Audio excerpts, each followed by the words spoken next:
All right, Raider Nation. So, if we learned anything from the Super Bowl and how to defeat the hated Kansas City Chiefs, it is in the trenches, both on the defensive side of the ball as well as the offensive side of the ball. So, we're going to talk about that today. And we're also going to talk about Aaron Rodgers, a possibility for the Raiders, because it looks like the love affair between Aaron Rodgers and the New York Jets is all but over, and he will not be playing in New York this coming season. That means he's going to be available. And listen, he put up over 3,700 yards, over 25 touchdowns, 11 interceptions. Very comparable numbers to Patrick Mahomes. The only problem is he was not able to get it done in those critical moments. And maybe that is part of to do with him coming off of that injury. Maybe he's a little bit better this year. Maybe Aaron Rodgers comes and signs a one-year deal with the Raiders, makes a run with Pete Carroll, and we really build these trenches, build the running game on the offensive side of the ball, and we continue to stack that defensive line so that our linebackers and safeties and corners can just do their job, and we can get some coverage sacks just like the Eagles did against the Chiefs. And also, really big news coming out, according to NFL insiders, Maxx Crosby is due to get a contract extension, a big contract extension with a bunch of guaranteed money that will pretty much guarantee that Maxx Crosby will spend at least the vast majority of his career in the silver and black, if not his entire career in the silver and black, which is something that all of us in the Raider Nation would love to see. So let's talk a little bit about Aaron Rodgers and what he possibly could bring or not bring, and what the benefit or negatives would be with him. Listen, if the Raiders were to go out and pursue Aaron Rodgers, you're getting a couple of things. You're getting a guy who has instant credibility in that locker room as a winner, a guy who is a perfectionist, a guy at the quarterback position that you don't really have to second guess or question.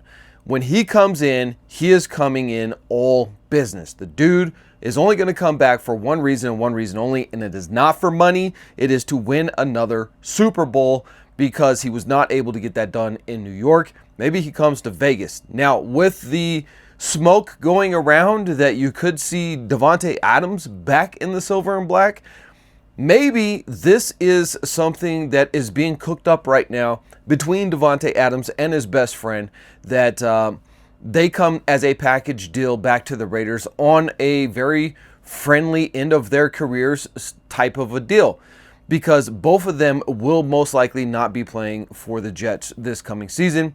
In fact, Davante Adams has already pretty much made that clear. He's not going to end up being back, has no more guaranteed money, and he holds all the cards. All he has to do is just sit out, and they will eventually have to either cut him or trade him and let him go.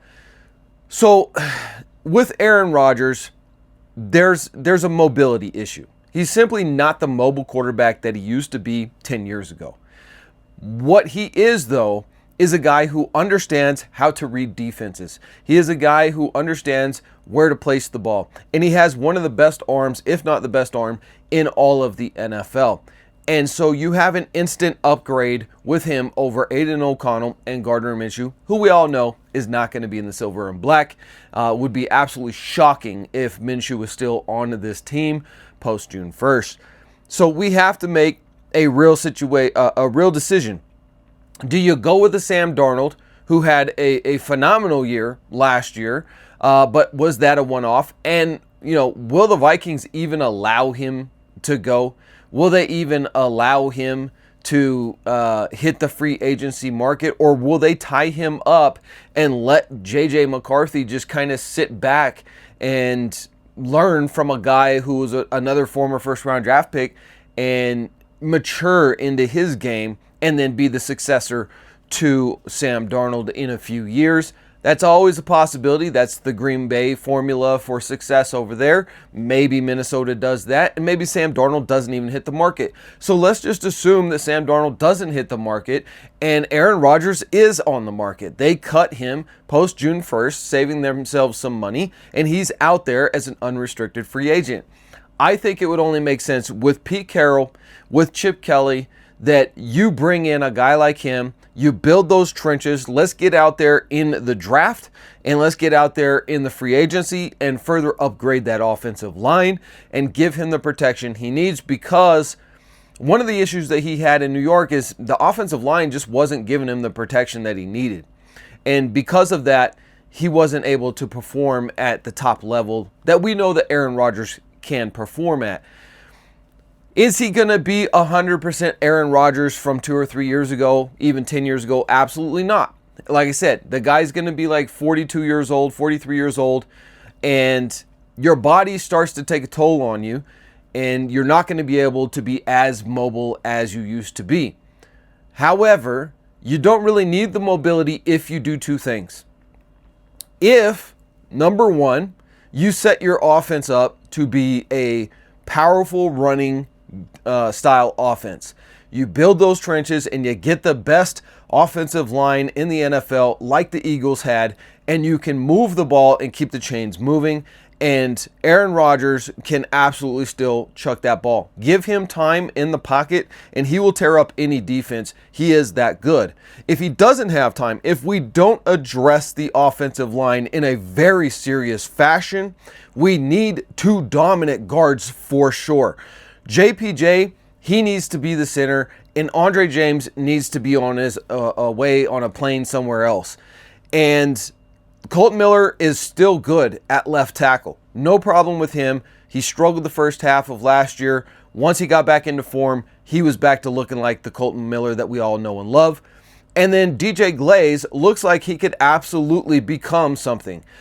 He performed exceptionally well for being a third-round draft pick right tackle. I think that if he can continue to take another step this year, he could absolutely be our starting right tackle, because he has the size, he has the strength, he has the athleticism and the capability and the durability to do it. I say let him keep doing it, but we have to beef up our guard situation, because Meredith played okay, Parham played okay, but they're not dominant.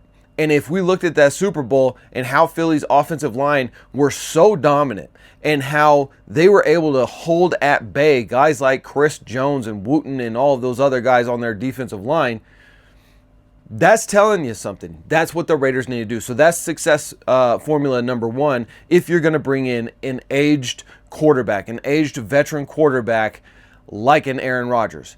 Now, those are all some of the benefits of Aaron Rodgers. We know that you can certainly win with Aaron Rodgers if you set up the offense correctly. But here are some of the negatives with him. His age is number one. You know that he's going to be a bridge quarterback for maybe 1 or 2 years.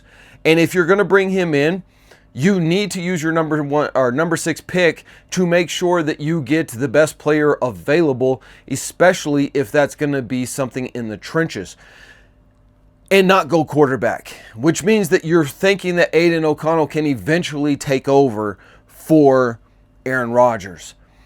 Number 2 is Aaron Rodgers brings some baggage with him. He goes on social media, he goes on the Pat McAfee show every week, and he just says some really oddball stuff. Stuff that really irritates a lot of people and causes controversy, and it causes distractions for the team. So that's some of the baggage that you're going to get with Aaron Rodgers. Couple of things that I'm really excited about right now is that the reports are coming out that Maxx Crosby is going to stay a Raider for life with this contract extension, hopefully. And there's just so much to be excited about this season. I feel it in the air that it's going to be different. And I know that I'm always optimistic. I hope that all of you are optimistic. But we've put together an all-star team of coaches here. If we can do the right upgrades at the player personnel positions, the Raiders could have a fantastic season and really turn this ship around, because we've been in turbulent waters for way too long. Guys, if you would like to see Aaron Rodgers or not, drop a comment down below and let me know how you feel. Go ahead and sound off in those comments.